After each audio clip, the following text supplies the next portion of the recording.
how's it going? Good evening, everyone. I hope you're all doing well tonight. It is Wednesday night, July 19th.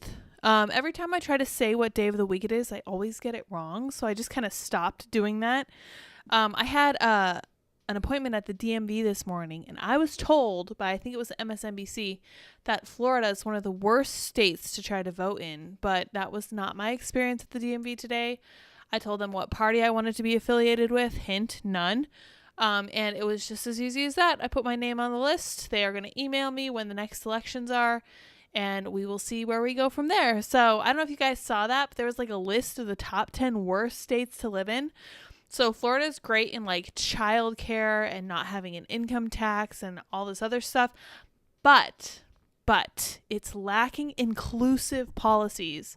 And that is just, I don't know about you guys, but that's always the top thing that I'm concerned about when I'm looking at what state to move to, is whether it has inclusive policies. So if you guys are not familiar with that listing from that media outlet, I think it was MSNBC, correct me if I'm wrong, go check it out for sure, because that will point you toward states that you don't want to live in for sure. I personally love the campaign against Florida. I would be happy if fewer people were moving here and increasing the cost of living and all that other stuff. But until that happens, I will keep telling you guys how terrible Florida is.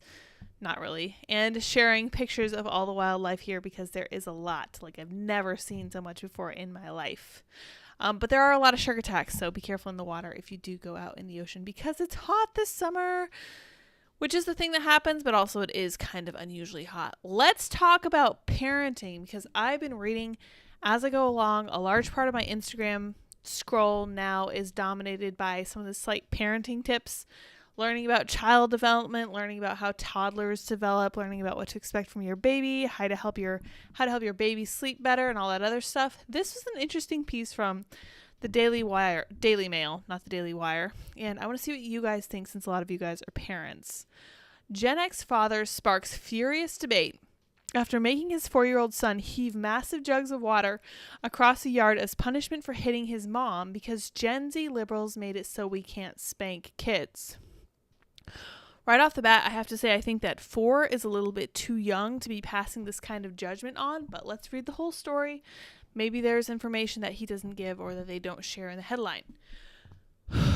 Derek Longstreth is a Wisconsin-based dad of 1 who has sparked outrage. How will he ever survive? He shared a video of himself forcing his 4-year-old son, Truman, to carry water jugs. The dad said it was punishment for his kid hitting his mother. A self-proclaimed Gen X father has sparked furious debate after he shared footage of the punishment he gave his 4-year-old boy for hitting his mom, adding that he had no other choice because he can't spank his kids in a Gen Z world. Now, 2 things can be true at once. 1, it can be markedly harder to corporally punish your children. And 2, 4 can still be too young to be trying to exercise this kind of discipline on him. But again, let's read. I want to get you guys' take, because I'm not a parent yet. This is just my impression just from reading the first part of the article. He's a Wisconsin-based dad of 1, blah, blah, blah. He frequently documents his day-to-day life on his TikTok channel. So there's your first problem. You should not be putting pictures of your kid on the internet. In fact, this is something that I just tweeted about, because this has kind of been troubling me a little bit. I've been thinking about whether and how much to share on social media about our kids after they're born. And the Daily Mail came out with an article about how images of your kids can go to horribly creepy people. And that's not really surprising, but in this day and age with AI and all these deepfakes and stuff, it's getting worse and it's getting weirder. And if bad people get a hold of this stuff, man, that's nasty, and you don't want to go down that road. The video garnered over 1.6 million views and ignited a fierce debate regarding the correct way of punishing children, as many viewers slammed the father for abusing his child while others applauded him. Interesting. Me and T-Bones. This is his son Truman. He's adorable. Gen X dad raising boy in a Gen Z world.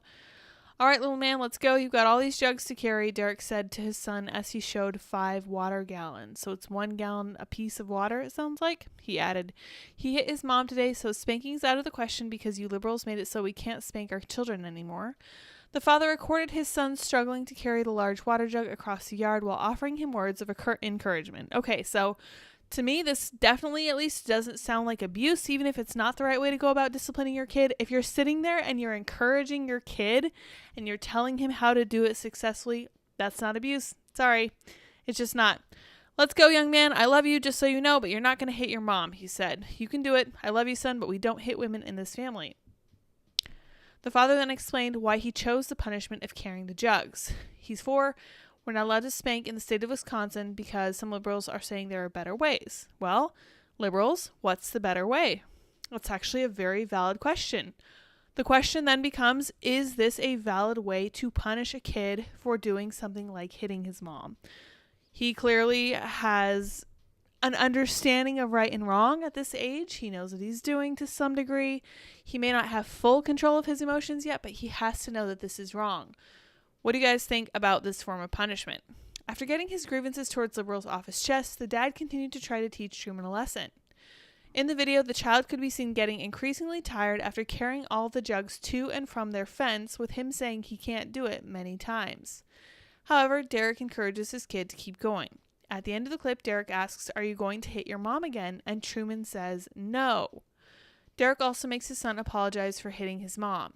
Viewers flooded the comment section with their opinion on the punishment, with many of them praising the father.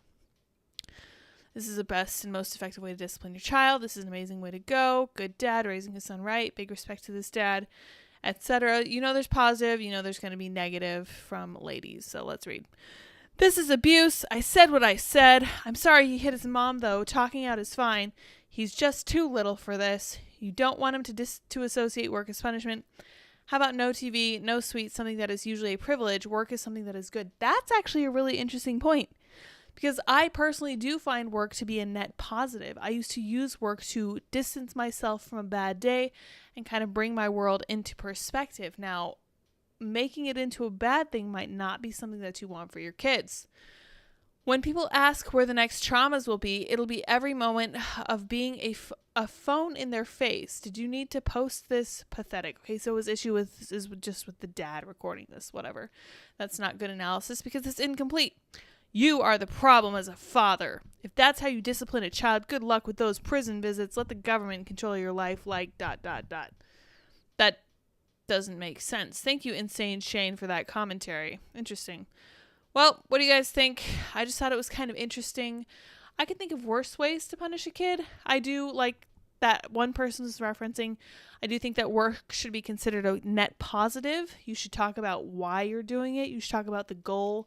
You should talk about what motivates you to do it and what you hope to accomplish, and not turn it into a bad thing. So Show says children are not self-aware until around the age of 4, and I mean that kid wasn't hit as opposed to how I was raised, so I suppose that will imprint a memory not to hit mom. That is an interesting idea.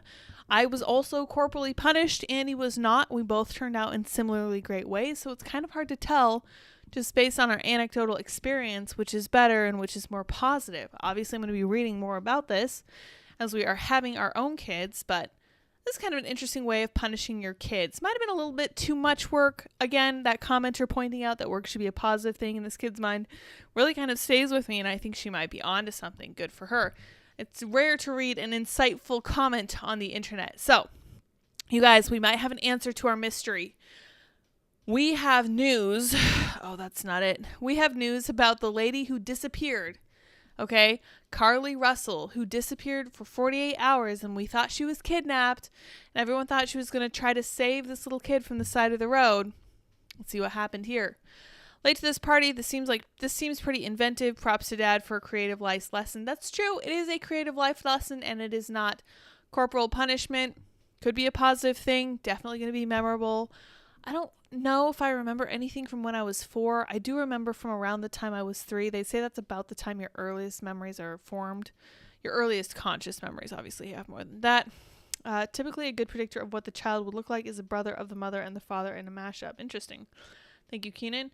Seems like he's having him do a useless task. It'd be something else if he had to lug that water to go water some plants or something. That was my thought. I was like, if he's just having him do this as a punishment, I don't see that being good. It should be for a purpose. What he could have done instead is have had him bring in groceries or other kind of heavy stuff. That way he's getting stronger, or he's doing something positive, and it's kind of his punishment is helping his family. I don't know. St. Miles, my dad made us kids go pick up the dog poop in the yard. That's a great way to punish kids. That's terrible. In my family, it was actually very positive. You could earn money if you'd go out to the potatoes and pick the potato bugs off the potatoes. And a bunch of us would do that because my dad actually paid us a premium to do that. He would also pay us to help iron his shirts because obviously he was working 5 days a week and try to make sure that we got the shirts presentable, and we could earn like $0.25 a shirt or something like that. That would take some pressure off my mom, give us some work to do, and give us a way to earn money because we did not get money for doing chores. We got money for going above and beyond. But I want to read this about Carly Russell because this is an interesting twist. She researched the movie Taken before stealing clothes and vanishing, according to the Hoover Police Department. So, interesting. This doesn't sound like foul play anymore, does it? Carly Russell researched the Liam Neeson movie Taken and whether she was too old for an Amber Alert before she vanished last week, then reappeared 2 days later claiming she'd been abducted before going to help a toddler on the side of the road. Carly told police she was taken by a white man with orange hair who appeared from the trees on the side of I-495 after she saw a baby boy in a diaper walking along the road on Thursday at about 9:30 p.m. Her disappearance sparked a frantic police and volunteer hunt, which generated $62,000 in donations. We read about this yesterday. She reappeared at her parents' house on Saturday night, 49 hours after vanishing, in what her parents describe as a bad state. It sounds kind of to me like the whole family's in on it. We'll have to see what happens. Detectives stopped short of accusing her of maliciously lying, instead questioning her mental state, but said they were now struggling to believe her story. Yeah, so I definitely was questioning her mental state too. We know we have a mental health crisis in this country. We saw the lady on the plane screaming at invisible people. We're not really in a good place, and especially women seem to be particularly affected by this. So it's some kind of, I don't know, wild. Okay, so her car is seen slowing down on I-495. She calls 911 to report a toddler. Asks her brother's girlfriend, who hears her asking the child, "Are you okay?" before screaming. So she was talking to her brother's girlfriend on the phone when she was supposedly taken. So she made a point of being on the phone so that people could hear her get apparently abducted. And then let's see. Carly Russell leaves her job, right? She leaves her job. She sees a toddler. Okay. She on Saturday she appears at home. The home she shares with her parents. They've since claimed she was abducted and in a bad state when she returned. To me, this just sounds shady as heck. I don't know what you guys think, but I know it's probably a nothing burger. I just found it super interesting because it's just a sign of what appears to me to be like a mental health disaster. But William says, Lids, William, hello, thank you for joining us. Also, yeah, I don't like the idea of filming the punishment for likes. Yeah, I don't either, especially after what I was reading from the Daily Mail earlier today about how bad people can use imagery of your kids. How much does the fact the father is filming change the punishment that he picks for the kid? That's a good point, too. Teaching your children they can be bribed with money to do work is wrong. Yeah, I don't know about that because I've been earning money ever since, and that's just a fact of life. Apparently they want to start handing out pills to fat kids now. We will talk about that because I saw that come across my timeline and I found it very interesting because medication is the only way out of the obesity epidemic. Smiley face. That's right. That's what we're being told. So we will read about that next. So we have a mental health crisis like we're seeing with Carly. And then we also have, clicked the wrong thing. We also have a crisis of obesity. So we'll see what happens with Carly. This is what's going on in the obesity department. Childhood obesity rates continue to rise in the U.S., affecting nearly 1 in 5 kids and adolescents. To combat it, instead of encouraging physical exercise and a change in diet, experts are calling for early and intensive treatment. For some children, that may include weight loss medications. So, it sounds to me like these are the same experts that we had during COVID, and I think we all know and love these people very much because they are truly in tune with what's really going on. Here is what I said about this one. Let me scroll down a little bit here. Oh yeah, lots of fun stuff happened today. So physical activity is white supremacy, but pumping children with drugs is progress. Good to know. And that's exactly the case because it wasn't so long ago MSNBC was re-upping the idea that physical fitness is white supremacy. Absolutely nonsense. Absolutely. 100%. 100%. If you care about Black people, you're going to encourage them to get physically fit because they also have an obesity epidemic in their culture. And we need to examine what's behind it because there are a lot of different factors that we should be taking care of independently. This is exactly the wrong way to go about this. Let's see if we read this article, if it infuriates us or gives us a little bit of closure. What to know about weight loss drugs for teens. The American Academy of Pediatrics now says doctors should suggest weight loss drugs for children with obesity age 12 and up. American Academy of Pediatrics, I believe, are the ones who are encouraging all sorts of bad stuff. I don't believe anything they say, and it makes it hard as a mom trying to find what's good for or what's going to be good for the baby. Really challenging. Excuse me, more and more heartburn. This baby's going to have a ton of hair. I can tell. The heartburn just never ends. Yeah, see? American Academy of Pediatrics. Why we stand up for transgender children and teens. I cannot stress this enough. There are no transgender children. There are only parents who view their children as accessories. AAP stands by policy on gender-affirming care for trans kids. Go F yourselves, honestly. Childhood obesity rates continue to rise in the U.S., affecting nearly 1 in 5 kids and adolescents ages 2 to 19. So to fix it, they're calling for drugs. That's insane because we know that some of these drugs are leading to suicidal ideation, okay? We haven't even examined that in adults yet, and they're pushing it for kids. This makes me crazy. This makes me absolutely crazy. The American healthcare system is supposed to be the best in the country, and indeed it is in some ways. For example, you're not going to have to wait for 15 hours after you have chest pains and you go to the hospital when you're 80 years old and you're sitting on a gurney in the hallway for almost 16 hours. That's nuts. That's what's happening in the UK. Even the New York Times is starting to notice that the NHS is falling apart. But for the US healthcare system to push this kind of thinking, this is crazy. This is nonsense. This is not the way. Especially given how little we know about the awful long-term side effects of all this stuff. This makes me furious. But we know that the AAP is actively working against the interests of children because they call them transgender children and youth, which we know don't exist. The AAP included anti-obesity drugs for the first time this year in its guidelines for treating childhood obesity. Why are we medicalizing obesity?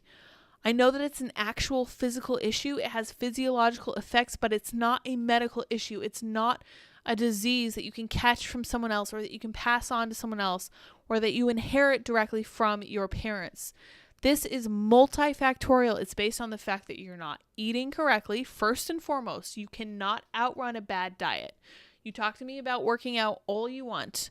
If you want to lose weight, the best, first, and most lasting way you will do that is by changing the way you think about food. This is the only way to do this. And this actually ties in perfectly with my overarching philosophy that to do things correctly always includes doing more difficult things instead of easier things.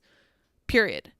Whether it comes down to voting for somebody to fix all your problems or whether it comes to taking a drug to lose your obesity, you're not going to succeed with the easy way out. This is kind of Jocko Willink's point. There is no shortcut. There is no easy way out. If you guys haven't listened to Akira the Dawn remixing Jocko Willink, it's very, very inspirational, very motivational for a meathead.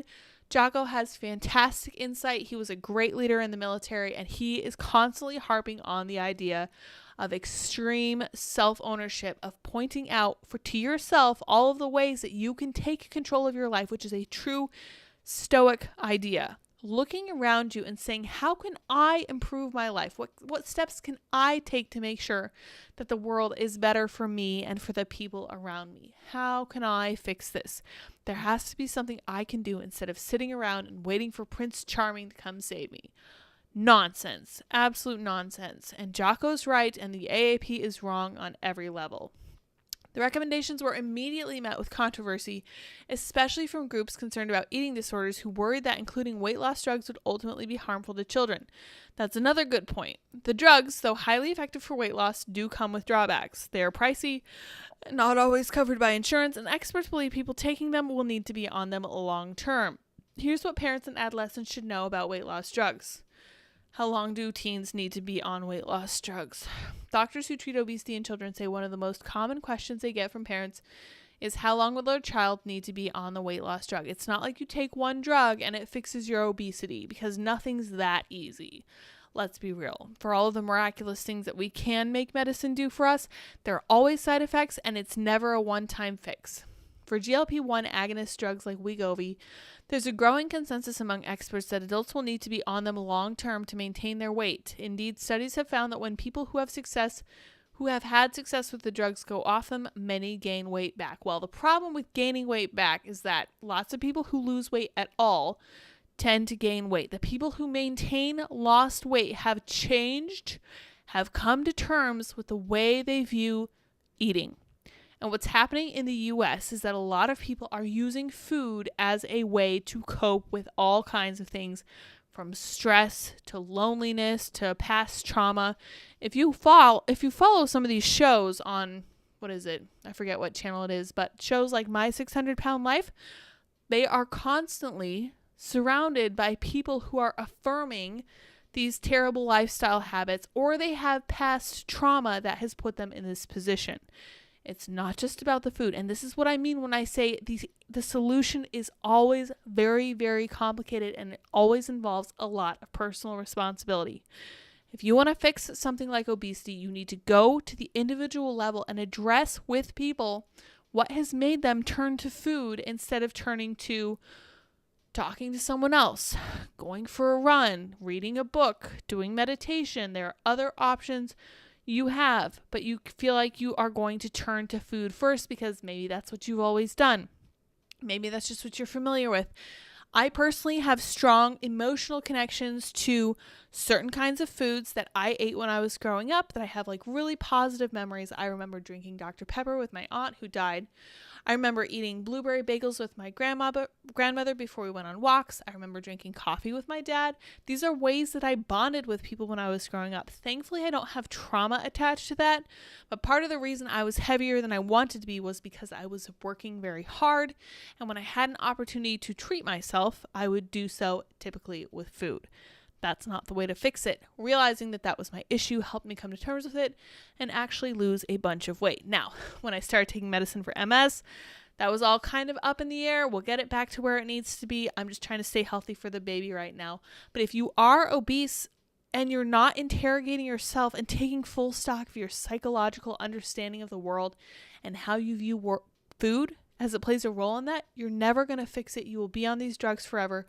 I want to check myself here because I don't have Jamie to pull this up for me, but I think Europe paused Wegovy. I think it was, okay, so semaglutide, that's what it's called. Okay, Novo Nordisk urges caution on Wegovy prescriptions ahead of a German debut. European drugs regulators review Wegovy. Yep, okay. Yeah, so they're reviewing these drugs after reports of suicidal thoughts. And are we really seriously considering giving these drugs to kids who are entering adolescence, the most tumultuous time of your life, the time when these kids are being pressured to change their gender and to change everything about themselves? This is driving me crazy because it is so insanely unethical. The AAP ought to be disbanded, defunded, disbarred. They ought to be sued for malpractice. This is nonsense. This could actually lead to people dying, and if nothing else, it will lead to people being drugged for their entire lives, and who knows? We literally don't know. We haven't been using these drugs for this long.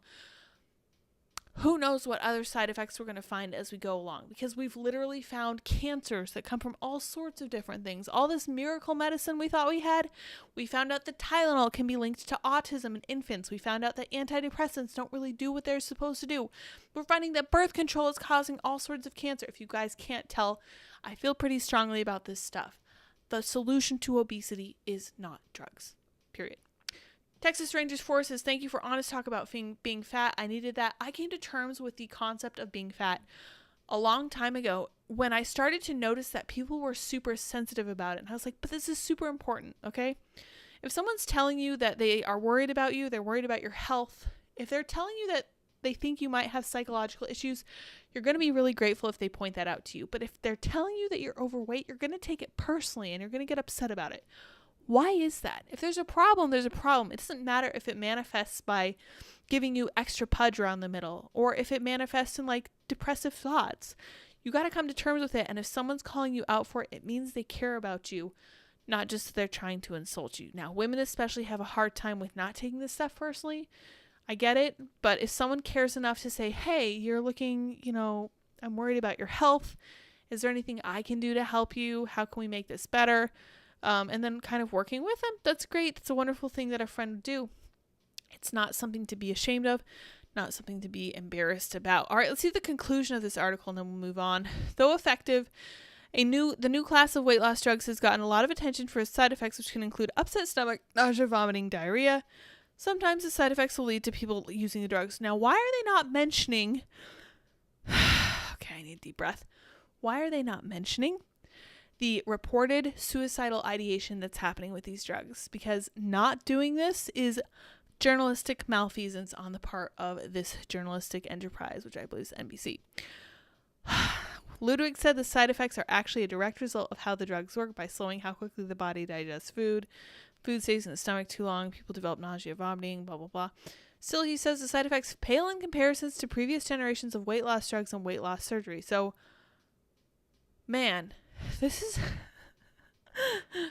is raising my blood pressure, and that's actually really not a good thing because I'm supposed to be keeping very close tabs on my blood pressure, especially right now. It's infuriating. This should not be happening, and it's not just a case of cultural warfare. This is actually physiologically sickening. Stuart says, stay healthy, Lids. We want to welcome your Sour Patch Kid into the world. Yeah, man, I'm keeping a close eye on everything. I feel like I have a doctor's appointment every single week, and it's actually incredibly annoying. But I think that it's worth it. It's worth it for the baby. This is a good joke here. Josie says, Chuck Norris doesn't get fat because he scares the ish out of his intestines. Slow clap. That's a great one. Thank you for that. I appreciate that. Mr. Proxy says, we'll all need pills to keep down the cricket match. Oh, that's a good point. Matthew says, sugar always makes me want to eat more. That's something I noticed too. I noticed when I would eat sugary foods, because it hits your bloodstream really fast, you're going to be hungrier sooner.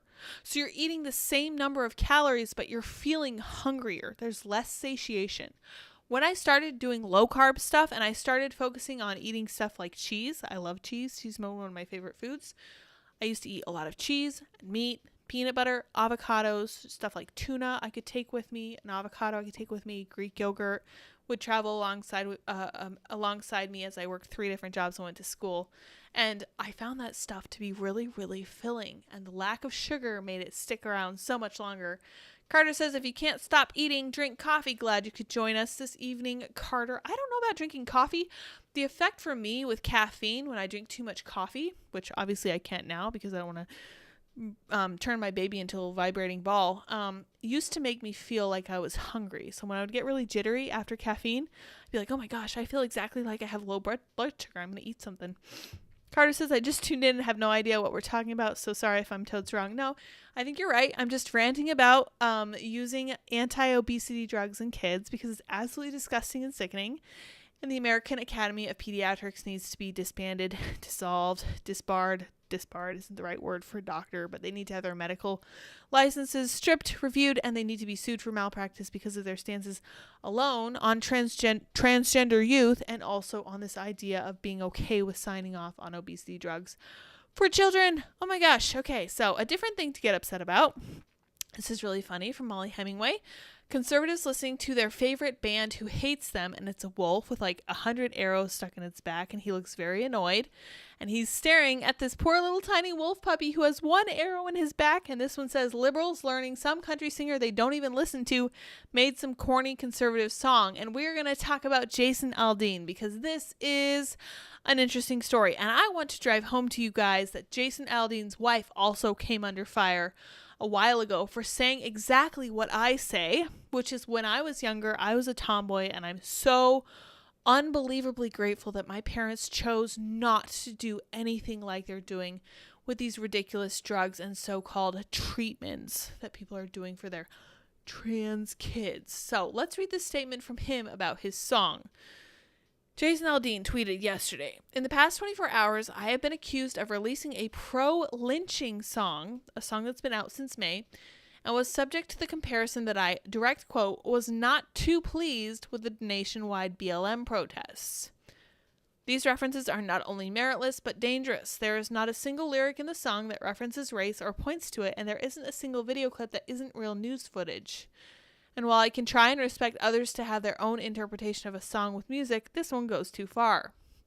And so many have pointed out, I was present at Route 91, which I meant to look up before we have this conversation, but I didn't have a chance, where so many lost their lives, and our community recently suffered another heartbreaking tragedy. No one, including me, wants to continue to see senseless headlines of families ripped apart. I'm trying to figure out where he is. I don't know where he resides, probably Nashville. Try that in a small town for me. The name of the song refers to the feeling of a community that I had growing up where we took care of our neighbors regardless of differences of background or belief. Because they were our neighbors and that was above any differences. My political views have never been something I've hidden from, and I know that a lot of us in this country don't agree on how we get back to a sense of normalcy where we are at least a day, where we go at least a day without a headline that keeps us up at night. But the desire for it to, that is what this song is about. Have you guys listened to this song? This song is very down to earth. This song is just saying, all of that violence in big cities, hey man, you try that in a small town, it's not going to fly because we're a family around here. We're a community. We stick up for each other. And this is something I tweeted about a while ago. I think in DC it was. There was a grandma who was getting into her car literally to go to chemotherapy, and some young thugs tried to jump her and carjack her car. She yelled for her family, and her community stepped up and saved the day and chased the thugs away. And I was just like, that's amazing. That's what we want. I want to see more of this. And this is exactly what he's talking about. I have to say, it's so interesting to me that the people who are screaming racism and talking about lynching, like Candace Owens pointed out that she's never heard a story about so-called lynching that has ever not been a hoax. And I was thinking back over it, and honestly, yeah, anytime that word comes up, it's a bunch of nonsense. It's literally nothing. Absolutely nothing. Huge nothing burger. But I wanted to say, I think that every time they try to scream racism, they scream racism about teachers teaching children horribly sexually offensive topics in school. They called that, decrying that, racism. They are calling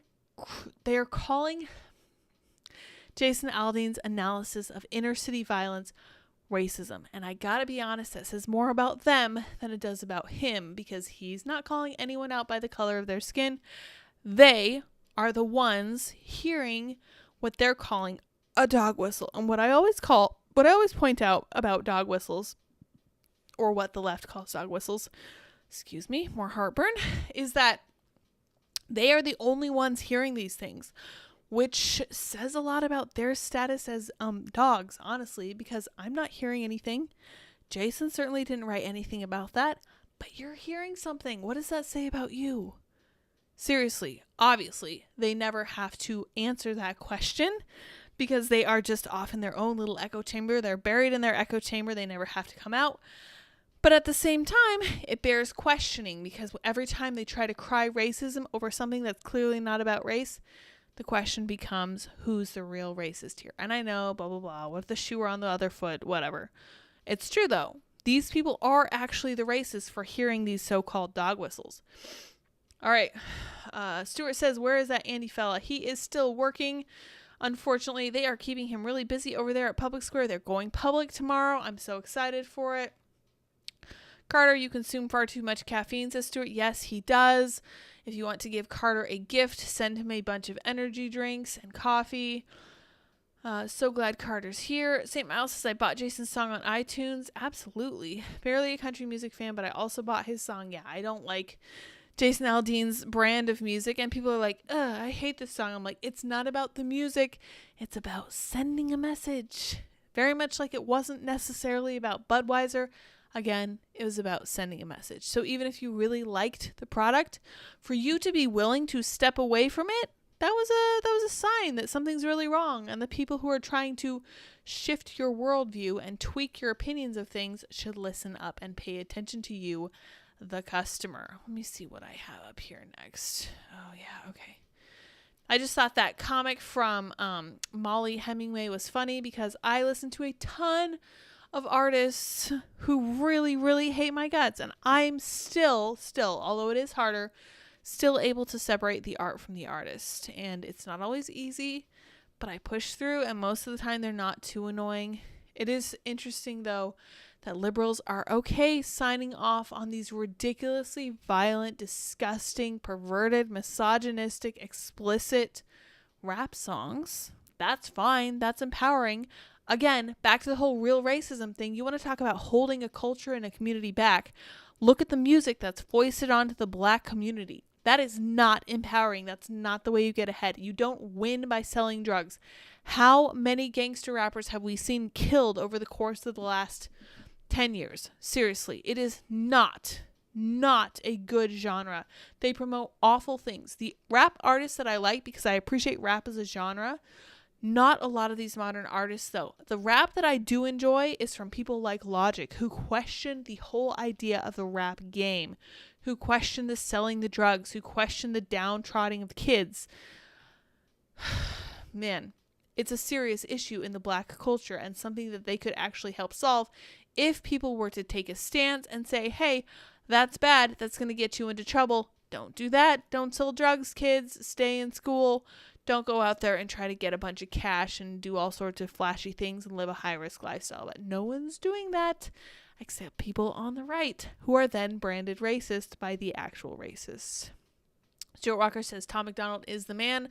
Tom McDonald is very talented. I appreciate what he does. Andy says, Carter says, woohoo, Public Square going public. Congrats, Andy. Yes. Absolutely. Matthew says, I typed Jason into my Spotify search, and guess who came up first hit? That's right.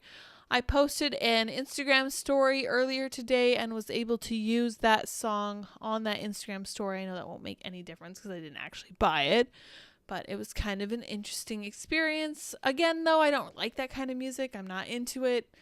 I don't care. It's not about the music. It is about sending a message, and I hope that the left will learn something from this. We know they won't, but who knows? All right, you guys. You know what? Before we move on, I need to pull up this Kamala Harris art tweet because it is so infuriating. You guys know I'm pro-life, and she says, once again, erroneously, because these stats are pumped up by people who are not children, she said that gun violence is the leading cause of death of young people in this country. And she's wrong. She's lying. But even if she weren't, I would like to point this out to you guys. Let me have you look at her tweet first.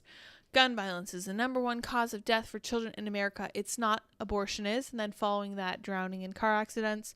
Our children deserve to live free from violence. Kamala, our children deserve to escape the womb before they ever face an actual risk of violence out in the real world. But yes, you're correct. They do deserve to live free from violence, and that does include before they're born. Blah, blah, blah. Congress must have the courage to act and pass common sense gun safety laws, including an assault weapons ban. No one even knows what assault weapons are. I don't want to hear it. I'm tired of it. I tagged community notes. I said, as usual, padding these numbers with legal adults 18 through 20, which obviously include many gang members. This is where they're getting this number, right? Gun violence is the number one cause of death for children in America. They're getting it from erroneous statistics that include legal adults. Carter, see you later. Thanks for dropping in. Appreciate it. And let's also look at this article from Hannah Myers on Daily Mail. Oh my gosh, I keep trying to call it Daily Wire.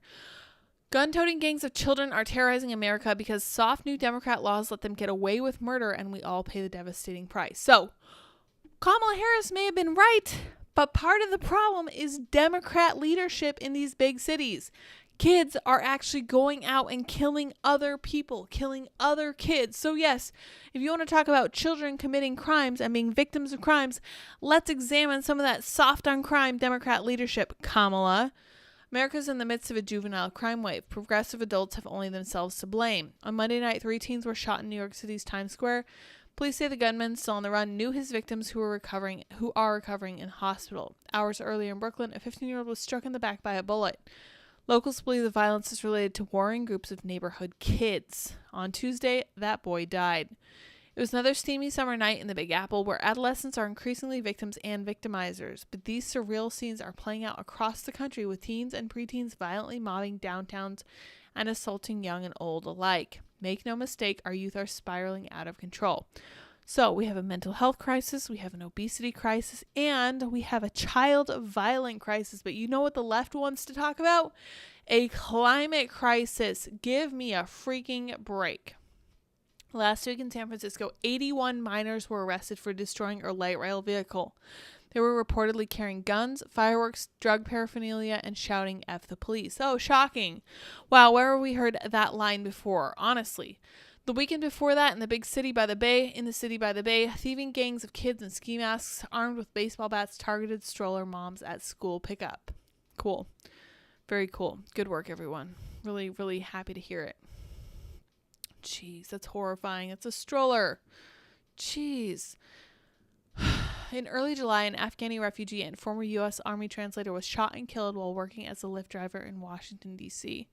I did see that story, and it was soul-crushing because this man literally survived in Afghanistan as an asset for the U.S. Army, and then when he came to Washington, D.C., shot down in the street by American gunmen, gun children. Surveillance cameras captured 4 adolescents running away from the scene.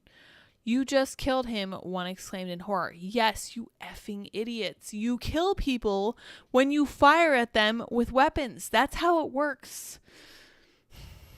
Nationwide, 1,100, excuse me. Let me try reading this number again. I don't know why I have such a hard time reading numbers. 1,150, there we go, juveniles committed gun homicides between 2019 and 2020. That's more than double the number from a decade ago. Child gun deaths rose by 50% between 2019 and 2021. And in 2019, gun violence surpassed car accidents as the leading cause of death among Americans under 18. Excuse me. Again, I would want to check those facts. I want to know if that includes young adults 18, 19, 20, which include a lot of gangbangers. Stuart says word salad is a straw that broke Camel Harris back. To be fair, I do have plenty of my own word salad, so I probably shouldn't point fingers. Homicides, including juveniles in Baltimore, rose 67% and shootings 55% this past year, even as those rates for the general population fell. What is happening? Look no further than New York City and Chicago, where left-wing prosecutors and politicians have obliterated the moral and legal boundaries that help kids thrive. Yeah. It is not constructive to demonize youth who have otherwise been starved of opportunities in their own communities, said Brandon Johnson, the new mayor of Chicago, because apparently Chicago can't get enough of the leftist boot.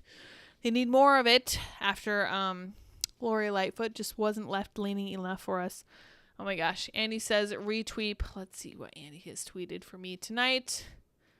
Dun, dun, dun, dun, dun. Should we cancel CMT for canceling Jason Aldean? Yes, let's cancel them. No, I never watched it anyway. I didn't either. I do think that they absolutely should be canceled, though. Cancel, give as good as you get, honestly. Thank you, Andy. Glad you were able to take a break from work. Appreciate that, dear. Yeah, Chicago is just beyond all saving, honestly. And I really wish them the best, because I actually have family there, but at the same time, they apparently don't seem to care about their own lives, and they just keep asking for more of the same. Is it any shock that nearly all misdemeanors, more than 8 in 10 felonies, and more than 7 in 10 violent felonies committed by New York teens go to family court? Here, violent adolescents are given a slap on the wrist and sent home, feeling invincible and ready for more consequenceless mayhem. Are we helping kids with this aw shucks attitude toward antisocial behavior? I would say no.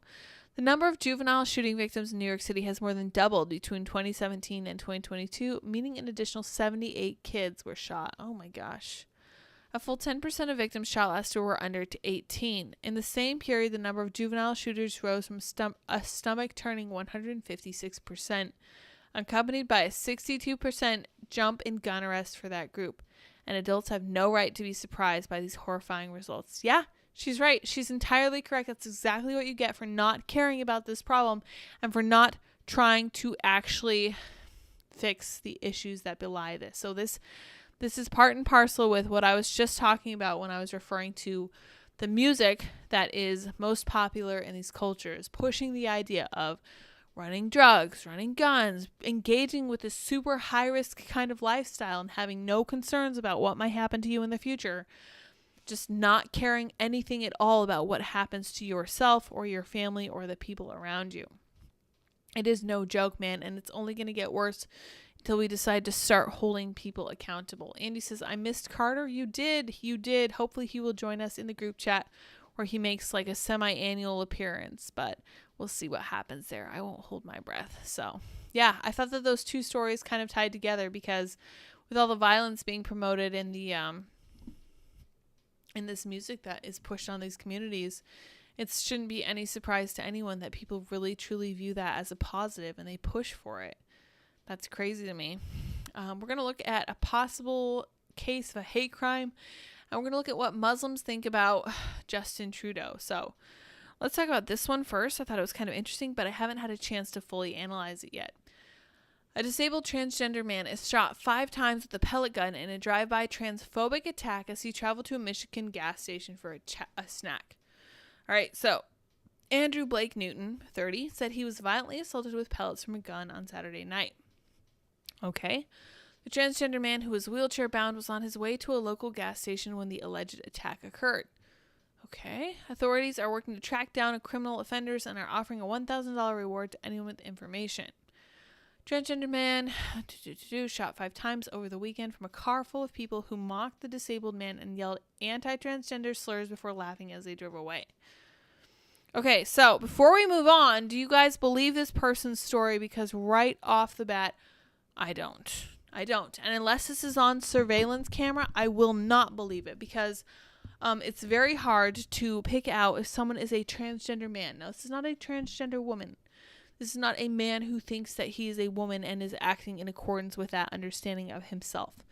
This is a woman who thinks that she's a man and who is in a wheelchair. So you're already at a disadvantage in that you aren't even standing up. This person is heavily overweight.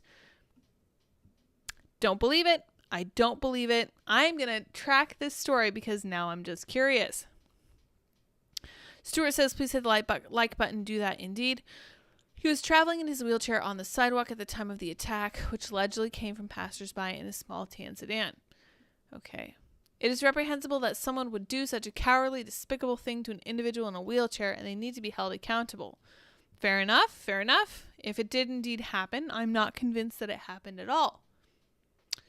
In an interview, Blake Newton displayed what looked like a pellet gun marks on several parts of his body, including his legs. It was so bad I was leaking fluid, and puddles of fluid are around my legs at the hospital. Since this happened, I can't get comfortable. I've barely been able to sleep due to pain. That's terrible, if true. Oh, I have seen this kind of obesity when I worked in nursing homes and at the hospital. This kind of obesity leads to severe edema and the actual leaking of fluid from your skin. It's truly awful. And yes, any kind of trauma will result in the leaking of fluid from different body parts. And man, I have a lot to say about this. I'm going to keep it in because I don't want to be charged with a hate crime, but I'm really curious. I'm glad he's still with me. I would have been heartbroken if I'd lost him, said Gareth Newton, Blake's husband.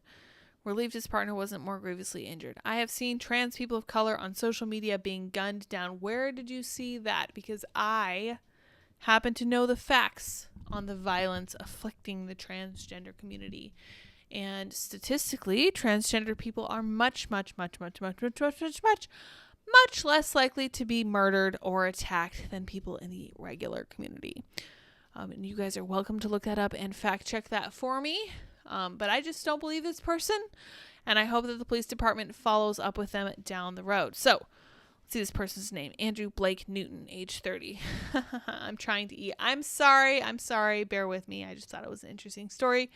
Speaking of Jussie Smollett, I do think that more and more of these stories are going to keep popping up as long as they keep getting the desired result as they have been. So, on the topic of this particular segment of the population, U.S. Muslim parents blast Canada's Prime Minister Justin Trudeau and say he is lying or misinformed for blaming American media for opposition to woke gender and LGBTQ education in schools. Now, this headline is confusing, but I don't know if you guys saw Justin Trudeau trying to tie all people who oppose this ridiculous LGBTQ education in schools to white nationalists and white supremacists. It's absolutely nonsense. He tried to do that with Muslims too.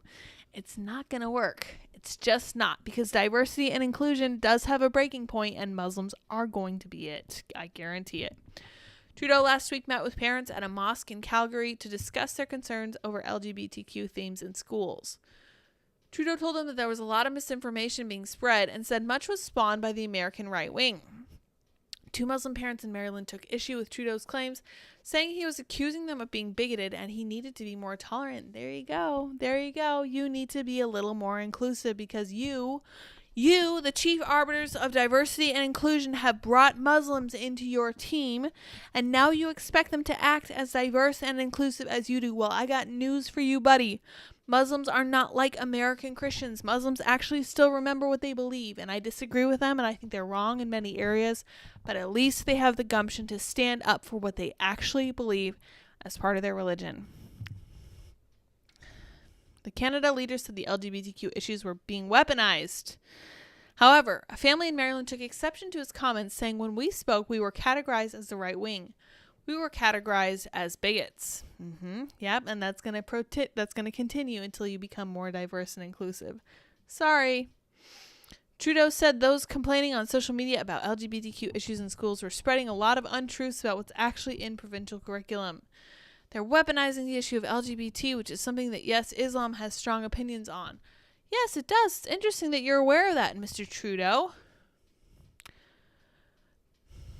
However, in America, at least one set of Muslim parents told Fox News Tuesday that they were offended by his remarks. Indeed, they were offended. They're not being very included, are they? I take much offense to what he said. Binish Mustafa, mother to 7-year-old special needs child. This is something that really affected us here in Montgomery County. That's right. That was where the board member accused them of being in league with white nationalists because they oppose this stuff. Give me a freaking break. Again, this gets back to what I was talking about earlier, where they try to pin this to race when it's absolutely nothing to do with race and everything to do with teachers teaching LGBT things to young kids. She said Trudeau was ignorant about the reality in the U.S. schools, saying he really needs to go to the public school classroom and sit there and see the discussions that follow certain classroom books that are being discussed. But ma'am, he doesn't care. He doesn't care. Truth is not in his vocabulary. He is just trying to push an agenda. He wants more of that in schools. He thinks it's a net positive, and he will not cease pushing it. It's not a matter of ignorance. It's a matter of malice. She accused Trudeau of being intolerant of views different than his. I would say, Mr. Trudeau, how accepting and tolerant are you of views that are different than yours? She added. That's a great question. I mean, you don't seem like the nicest guy when it comes to that. Another parent told Fox he felt Trudeau was ill-informed about what was happening in U.S. schools and was simply parroting what his fellow liberals said in defense of woke curriculum. Yes, correct. Exactly. So these people are a lot more aware than Justin Trudeau is, and I'm so glad they're holding his feet to the fire because he needs it. All of the left needs it, and all of the left need to come to terms with this division that they have in all their diversity and inclusion, because it's going to be the death of them if they're not careful. It's really going to be a problem. All right, you guys, I'm going to call it a night. I'm very, very tired.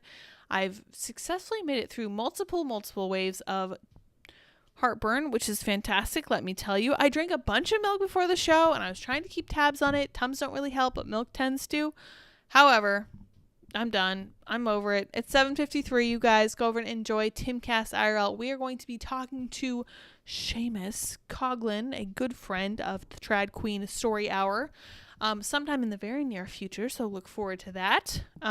Stuart says, Dip and Dot coin to the moon. Thank you so much, sir. Stevie has the rocket and the moon. Dip and Dot are fantastic company. I'm glad they're not fighting behind me. Oh my goodness, dying here. Large wheelchair bound, easy target, no pun intended. Yes, correct. Good night. Thanks. Good night, Psycho Clown. Thank you everybody for joining us tonight. We will be here same time, same place tomorrow night. Until next time, stay safe, stay well, stay out of Target. Until next time. Bye, guys.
how's it going?